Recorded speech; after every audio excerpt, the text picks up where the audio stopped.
Delmarva Today with Don Rush. High school basketball has a long tradition on the Eastern Shore as each year fans flock to see their favorite teams and players battle it out on the court. Welcome to Delmarva Today. This is Don Rush. Sports writer Mitchell Northam has written a new book about the game entitled High School Basketball on Maryland's Eastern Shore, a Shore Hoops History. It covers the great traditions from the earliest years to women's teams and those in the African-American schools before the end of Jim Crow. He's won many awards and has also worked closer to home here on newspapers, and he is now with the North Carolina Public Radio, or WUNC. And welcome to the program. Yeah, thanks for having me, Don. Good to be back with you.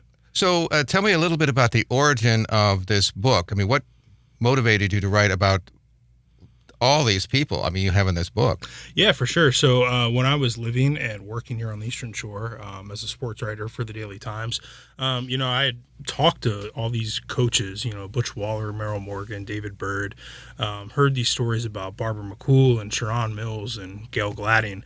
And I just always thought that all these stories could be a book and they could be in a book. In the back of my mind, I always had that thought. Someone told me once, if you go in a bookstore and there's not a book there that you think should be there, maybe somebody should write that book. Maybe that person's you.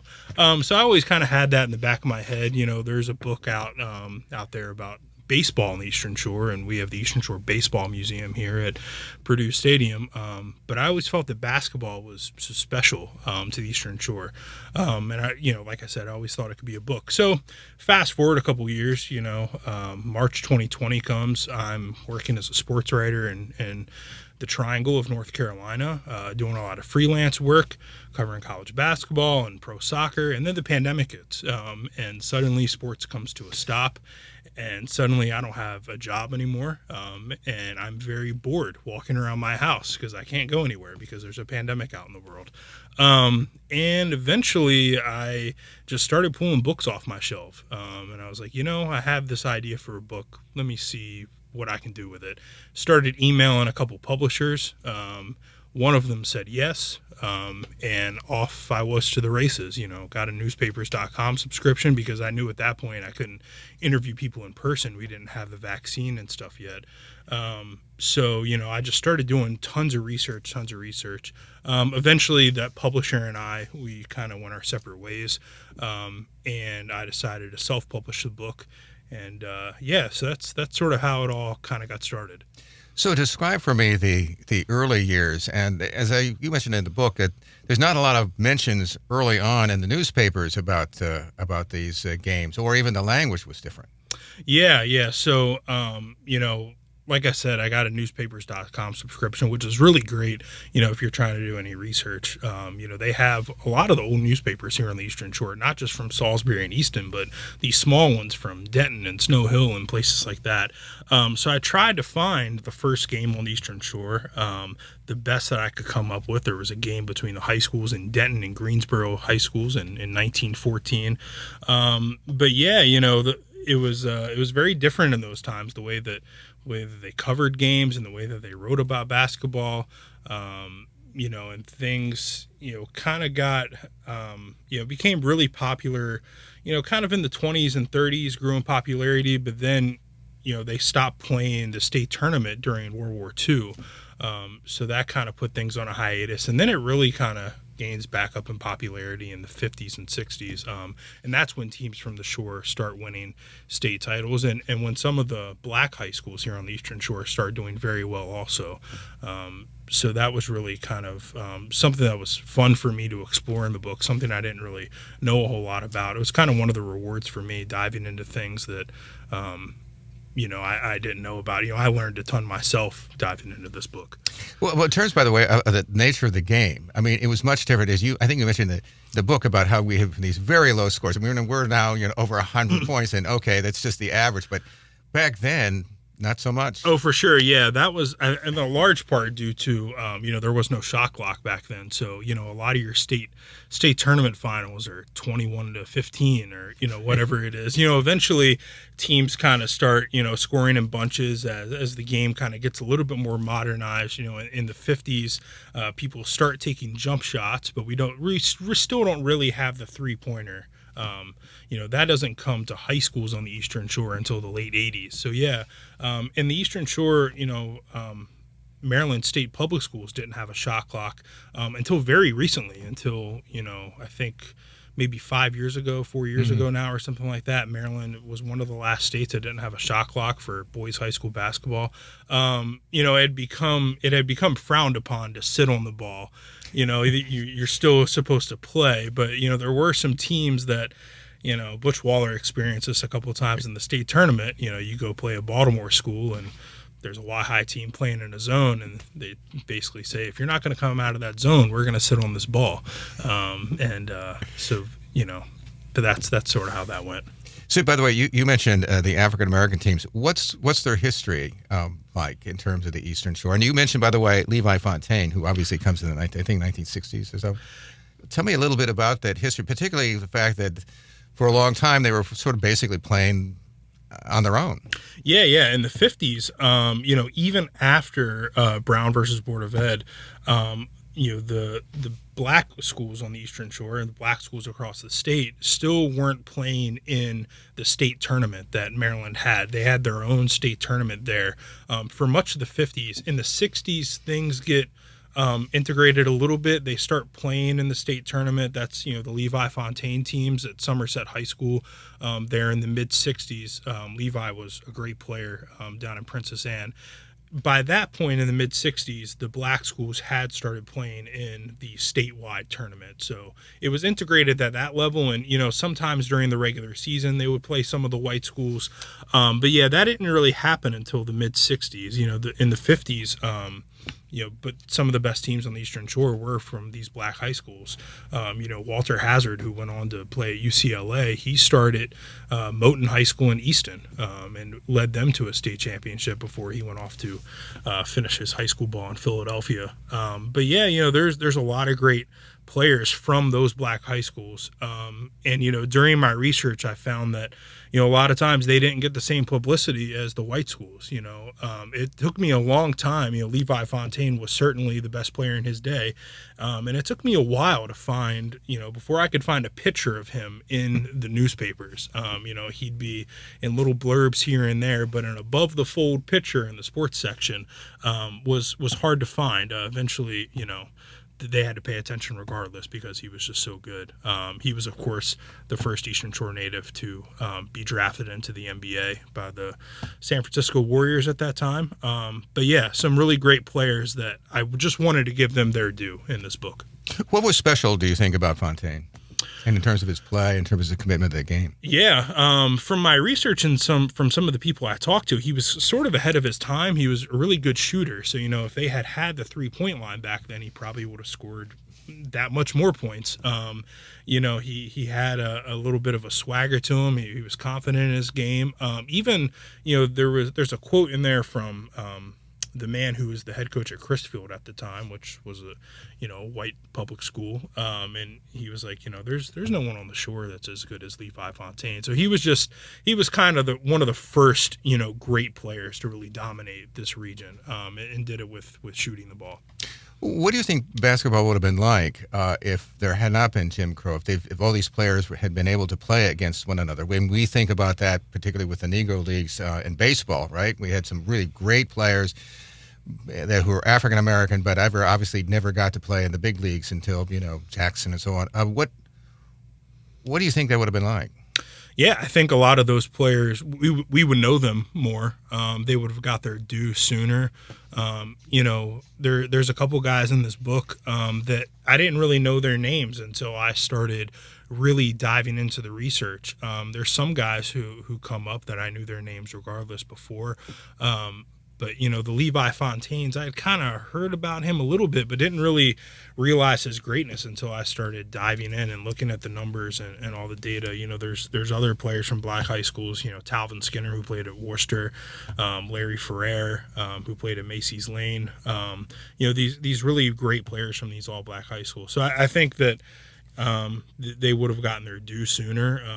Maybe they would have, if there was integration, they would have helped some of these white high schools win state championships a lot sooner. I want to turn to girls basketball, and I'm curious about, first of all, what the first mention was, but the the rules early on were different. I guess someone would say sometimes sexist. What describe some of these? Because as I was looking at it, it was like, how can you play the game like this? Yeah, and there's really no explanation for why the rules were so different other than there just seemed to be this thinking that the girls couldn't possibly play basketball by the same rules as boys, which is sexist. So it was really weird, before kind of the late 60s on the Eastern Shore, in the state of Maryland, actually, girls were playing basketball 6-on-6, and it was a lot more like lacrosse than basketball, really. You had two players on one side of the court and two players on the other, and then two players that sort of were rovers, in the middle. If you go over to Salisbury and watch a lacrosse game, it was kind of like that. There's really no explanation as to why they played that way, other than, like I said, this old school sort of wrong thinking that girls couldn't play by the same rules as the boys. The state of Maryland adopted modern sort of 5-on-5 rules in the late 60s, I think right around 1970. And by that time, by the mid 70s, most of the country was playing by 5-on-5 rules, except for, I believe, Oklahoma and Iowa. They didn't adopt 5-on-5 rules for high school until, I think, the 90s, which is kind of crazy. So tell me then a little bit about, there's some of the coaches. Brenda Jones, Coach Snow Hill. Tell me a little bit about her.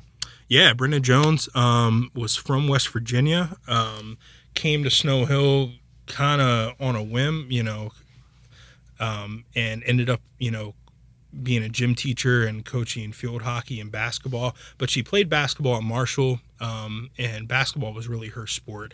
And she was sort of ahead of her time in a little ways too, because there's a lot of women's college teams now that use boys in their practice, practice players. Brenda Jones was doing that at the high school level in the 70s, and really made Snow Hill into sort of the first powerhouse for girls basketball here on the Eastern Shore. Her first great player was Gail Tatterson, who became Gail Gladding, who went on to play pro basketball and then coached for a long time at Pocomoke.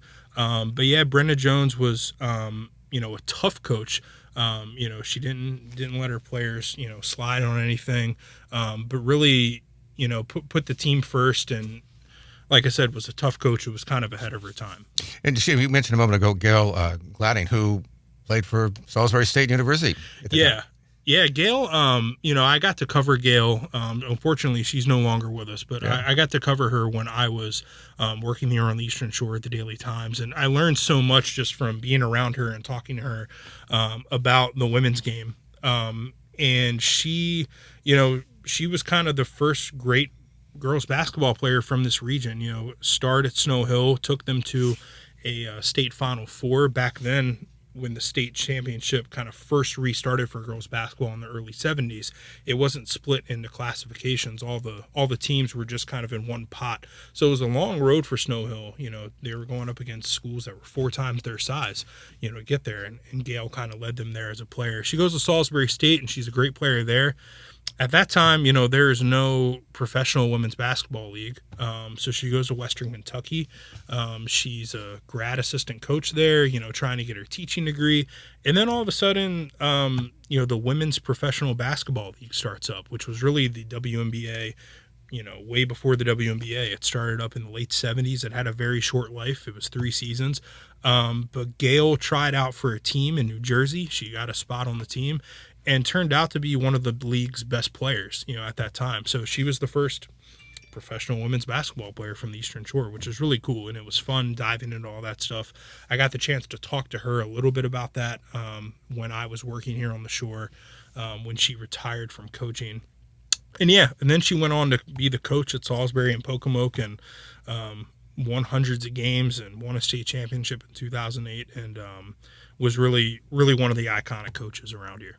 The other relationship was Barbara McCool and Tia Jackson. Tell me a little bit about both of them, but that relationship that they seem to have. And one, I think McCool was like very short, and Tia was very tall. Yeah. Barbara McCool, like Gail Gladding and like Brenda Jones was a tough coach, but very successful. She started coaching at Mardella in the late '60s and coached there until her death in the late 2000s, and won more games than anyone else. And her kind of the first really superstar player that she had was Tia Jackson. I interviewed Tia for the book. She's an assistant coach now down at Duke University, down near me. And she told me about kind of the first time that her and McCool met, which was in a hallway, and Barbara McCool just looked her up and down and said, "Do you play basketball?" And Tia said, "No." And Barbara McCool said, "Well, you do now." And sort of drug her into practice. And Tia Jackson is arguably the best women's basketball player ever from the Eastern Shore. She scored I think almost 3,000 points when she was in high school. She went on to Iowa to play in a Final Four, and now then she played in the WNBA for a year, and now has been a college assistant coach for a long time.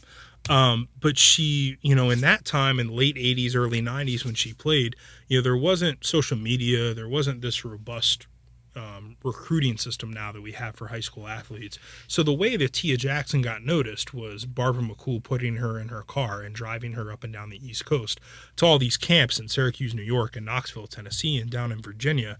And Barbara McCool, putting together tape on Tia Jackson and sending it to coaches. Eventually, by the time Tia is a junior, coaches like Pat Summit are coming to Mardella to watch Tia Jackson play. Tia Jackson ends up getting offers from these really powerhouse programs that we think of in women's college basketball, like Notre Dame and Virginia and Maryland. Every coach in the country wanted Tia Jackson from little tiny Mardella, which is kind of crazy. And Tia told me, a lot of that is due to Barbara McCool, to kind of just taking Tia under her wing, and molding her into this player. Tia had the talent, but Barbara had to sort of make her into and take her along to what she was. What kind of figure then was she to Tia? I mean, was it simply as a coach, or did it extend more into what she should be, or did she indicate? I think it was mostly, in the early days, a coach and a mentor. But I think later on in life, she became a friend. Barbara was close with Tia's mother, and she kind of got herself into the family and earned Tia's trust that way. But Barbara just saw something in Tia Jackson, from the first time that she saw her when she was kind of this awkward freshman walking the halls of Mardella High School, and sort of pushed her along the way. I think when I talk to Tia, and I think if anybody talks to her now, she would credit Coach McCool for a lot of her success. I also want to turn to Butch Waller. You mentioned him a moment ago. Winningest coach in Maryland from White. Tell me a little bit about him. What made him the winningest coach, do you think? Yeah, I spent a lot of time around Butch when I was, covering high school basketball here on the Eastern Shore. Rode on buses and in cars with him to different games, and hung out in his office a bunch. But when I interviewed him for this book, we talked for a long time, and he was really honest and open and revealing about the whole thing. And I think the thing with Butch that made him such a good basketball coach was how meticulous and prepared he was. And he really viewed coaching basketball as a challenge. When he first came back to Y High after his time at East Tennessee State University, he wanted to be a football coach, but there wasn't a spot for him on the football staff. There was an opening for a baseball coach, so he took that on, and baseball just came naturally to him. He was a great baseball coach right away. He was, Y High was beating teams up and down the Eastern Shore. And then eventually the basketball job opened, and he was like, well, baseball was so easy for me. This will be nothing. And just a larger ball. Right. Yeah. And his first couple years on the job at Y High were not so good. The team struggled, and it kind of invigorated him, and he saw it as a challenge, and he started going to these camps that Morgan Wooten at DeMatha was running, across the bridge. And he basically took on this mentality of, maybe I can't out X and O somebody, or maybe someone else will have more talented players than me, but they won't be more prepared than me. So he just, throughout his career, spends countless nights in his office, taking notes, charting things. If Y High isn't playing a game on one night, Butch is hopping in his truck and going to watch two other teams play at Parkside and Bennett or Pocomoke or wherever. And he's just taking notes and taking notes and taking notes. He knows all these teams on the Eastern Shore front and back. So like I said, there might be a coach that's smarter. There might be a team that has more talented players, but no one is as prepared as Coach Waller. I mean, where do you think this intensity came from? Or do you have any sense about that? Because it does seem as if he sort of immersed himself quite literally in the game. I mean, as you mentioned a moment ago, going out and watching teams or looking for that talent. Yeah, I think it kind of simply comes down to, he told me kind of at the end of that chapter that I wrote on him, he just he wants to win. He really likes winning. And he's won more games than anyone else. And he likes to have fun, and winning is fun for him. And so I think it kind of comes from that. I think once he started having these good teams and winning a lot of games at Y High, he wanted to keep doing it. And there came a time in the 90s where, his teams kind of stagnated a little bit, and they weren't as good as some of his teams in the 80s. So he kind of reinvented his mindset. He had Ward Lambert come over from Salisbury and teach his team kind of this fast-paced sort of UNLV running Rebels kind of style. So I think it's just that. I think he just loves winning, and he's sacrificed a lot just to be at Y High and bring something for the fans and to win games and put players in college. So I think it's just that. You also mentioned, of course, Carlton Dotson, the fallen star. Tell me, I had not heard this story before. I mean, I don't come from the shore. Tell me a little bit what happened at, obviously, Patrick Dennehy. Yeah. So, when I started writing this book, I knew that the subject of Carlton Dotson was one that I wanted to explore because it's not something that a lot of people around here talk about. When I was covering stuff and going to high school around here, I knew a little bit about who Carlton Dotson was, but nobody wanted to talk about it. But Carlton Dotson was one of the great players of his time on the Eastern Shore in the late 90s. Led North Dorchester to a state championship, and was by all means, the most talented player on the shore at that time, was a Division I talent. But Carlton Dotson, as the story goes on to a community college. Then he ends up at Baylor University in Texas playing Division I ball. And then he is involved in a murder of his teammate and his roommate, Patrick Dennehy. Carlton later admits to that murder. He pleads guilty in court, and he's currently in prison right now in Texas. But this was kind of a crazy story, at that time in the early kind of mid-2000s. Carlton, after the crime happened, he left Texas. He drives all the way home to the Eastern Shore, and he's kind of on the run. He's in Hurlock for a little bit. The FBI catches up with him in Chestertown. It's this really crazy story. And like I said, I didn't know a whole lot about it because people just don't talk about it. I think some people around here are a little bit embarrassed, frankly, a little bit ashamed of what happened to Carlton Dotson, because that summer, that he's up on the Eastern Shore and that murder happens, there's so much media attention here on the shore. I mean, there's newspaper reporters and TV cameras and everyone descending on this tiny little town of Hurlock. But Carlton in his day was one of the great players. So, in this book, I wanted to write a lot about the good, but I also wanted to write about, if you're writing a history of something, you kind of have to include some of the not so good too. And Carlton is a part of that. Do we have any sense about why he shot his teammate? Was there any explanation or anything to come out? Yeah, there's some theories and stuff. It seemed to be that him and his roommate were maybe caught up in something else. They're all, I'm not a doctor, but it also seems to be that Carlton was dealing with a mental illness of some sort. It doesn't seem like he got probably proper representation during his trial. There's a great documentary out there called Disgrace that's on Showtime that kind of examines, sort of what happens with what happened, and then sort of the trial and everything else and all the fallout of Baylor. It's kind of a crazy story because after Patrick Dennehy is shot and killed, the Baylor coach tries to cover it up basically because he doesn't want to get caught by the NCAA for paying players under the table. So he gets fired too. It's really this kind of crazy story that happens, and it just so happens that the Eastern Shore is a part of it. I don't have the name in front of me, but you talk about the voice of sports here on the shore, who announced the games, that kind of thing. But tell me a little bit about him. Oh yeah, that's Big Pat Dowdy, right?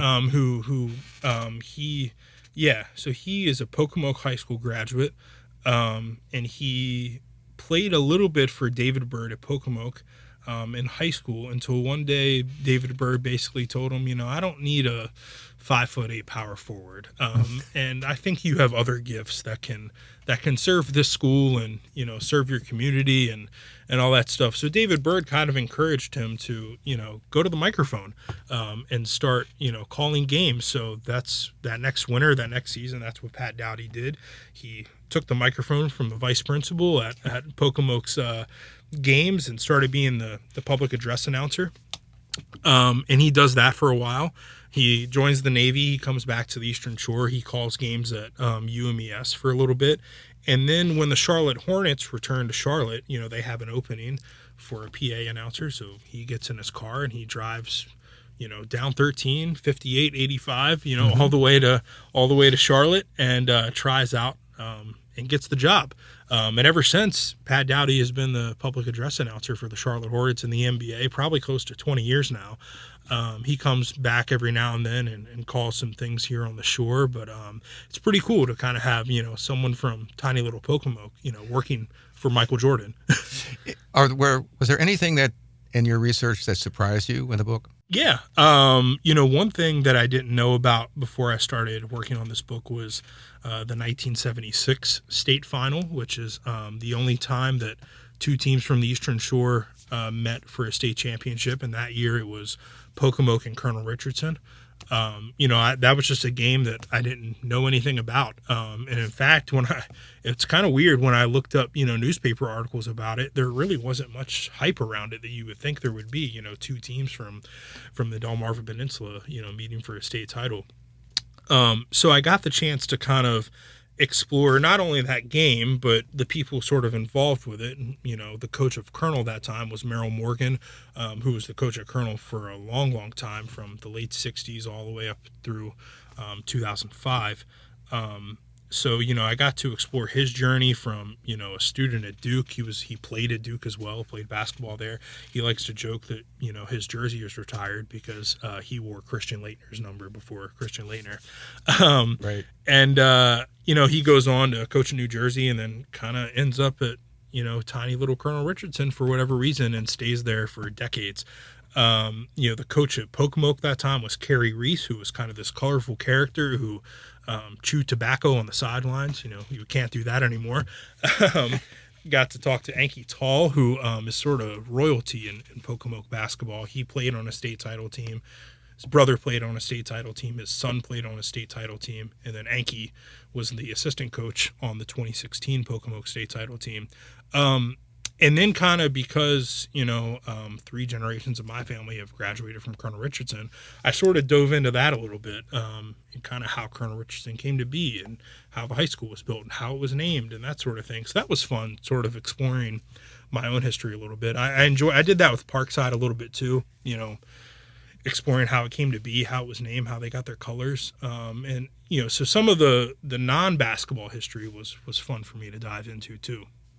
So what kind of reaction have you gotten? I mean, as a matter of fact, there was somebody who works around here, not with the station, but with the university. And matter of fact, when he saw your book, he said, I gotta get one. so I bought him one off of Amazon. Oh, thank you. And he was really, he was really excited. And I asked him a little later on as he began to read it, I said, so how do you like it? He said, oh, there are all these names and these people. I guess he's has some familiarity with it.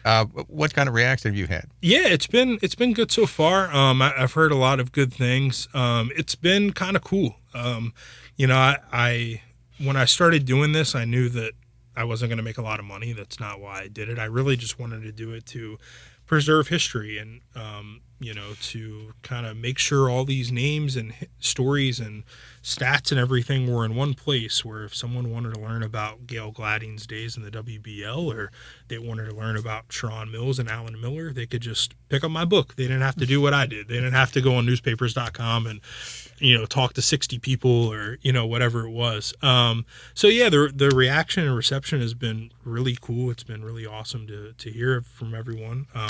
Butch Waller told me he really liked the book. He told me he was going to take a copy of it to the new Terps head coach to make sure he knows where the Eastern Shore is at when he's recruiting. So that was cool to hear. But yeah, it's been really neat to hear everybody's compliments and stuff. So you have anything for the future?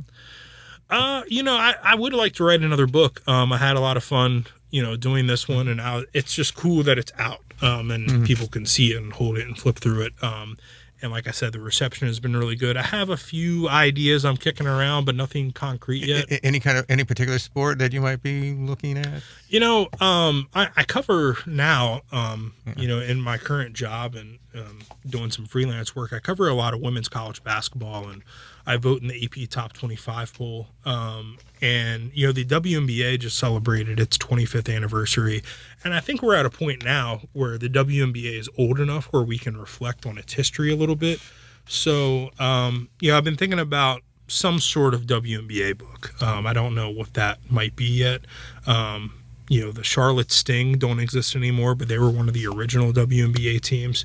Dawn Staley played for them. I think exploring that might be interesting. I have a couple ideas I'm kicking around. So we'll see you again sometime. Yeah, I hope so. Yeah. Well, we've been speaking with Mitchell Northam. He has written a new book about the basketball game called High School Basketball on Maryland's Eastern Shore, Shore Hoops History.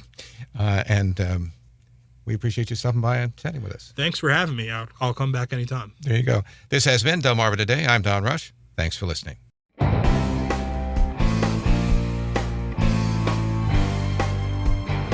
Delmarva Today with Don Rush.